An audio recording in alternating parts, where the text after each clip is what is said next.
அயோத்தி என்றொரு ராஜ்யமாம், அதனை தசரதராண்டனராம். அவருக்கு 3 மனைவியராம், அருமை புத்திரர் 4வர்களாம். 4வரில் கோசலை மகன் ராமன், நற்குண கைகேயி மகன் பரதன். இனிய சுமித்திரை பெற்றெடுத்தாள், இலக்குவன் சத்ருகன் என 2வர். இவர்களில் மூத்தவன் ஸ்ரீராமன், இளையவர்களில் அவன் வலியவனாம், எல்லா வித்தையும் கற்றவனாம். அரண்மனை பின்புற தோட்டத்திலே அம்பெய்தி விளையாடையிலே, அங்கொரு கிழவியும் வருவாளாம், அவள் பேர் கோணி மந்தரையாம். விளையாட்டாய் அவள் மேல் ராமன் வில் கொண்டு கையால் அடித்தனாம். வெசனத்துடனே வெகுநாள் மனதினில் வைத்தனலாம். பட்டாபிஷேகம் நடத்துதற்கு பகர்ந்தாள் தசரதராஜனிடம். அடவுக்கு ராமனை துரத்திடவும், அயோத்தியை பரதன் ஆண்டிடவும், கைகேயி பெற்ற வரங்களினால் காட்டுக்கு போனான் காகுத்தன். இனிய மனைவியாம் சீதையோடு இளையவன் லட்சுமண பெருமாளோடு, வேடன் குகனு விருந்தளித்தான், விரும்பிய ராமனும் ஏற்றிருந்தான்.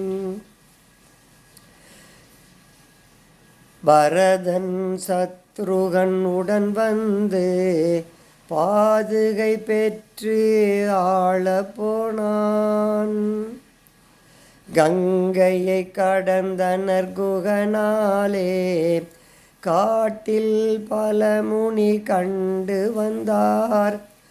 பஞ்சவடியில் இருந்தபோது பார்த்தனள் சீதை பொன்மானை. பொன்மானை தேடி 2வர் செல்ல, பெண்மானை ராவணன் தூக்கிச் சென்றான். சீதையை தேடி அலைகையிலே, ஸ்ரீராமன் அனுமனை கண்டனனே. ஆஞ்சநேயனோ ஸ்ரீராமனை ஆக்கினன் சுக்ரீவன் நண்பனாக. சீதையை தேடி வானரர்கள் சென்றனர் 8 திக்குகளில். வாயு குமாரனோ கடல் தாண்டி வந்தான் லங்கைக்கு வலுவோடு. அசோகவனத்தில் சீதை கண்டான், அறக்கரையாயிரமாய் அழித்து. தசமுகன் தன்னை தர்பாரில் தைரியமாக எதிர்த்து நின்றான். கண்டேன் சீதையை என்றவனோ களிப்பு செய்தியை தந்தானே. வாலில் அறக்க தீயை வைக்க வைத்தனன் லங்கையை தீ பிடிக்க. கண்டேன் சீதையை என்றவனோ களிப்பு செய்தியை தந்தானே. வீடனன் ராவணனை விட்டு விலகி வீழ்ந்தனன் ராமனின் திருவடியில்.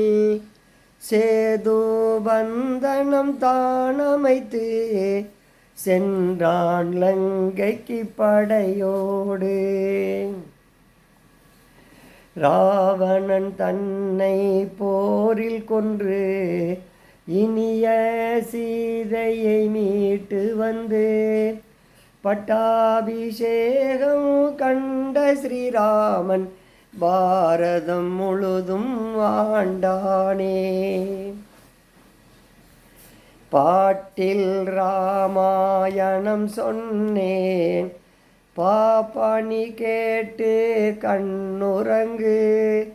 கண்ணே கண்ணே கண்ணுறங்கு, காக்குத்தன் உன்னை காத்திடுவான்.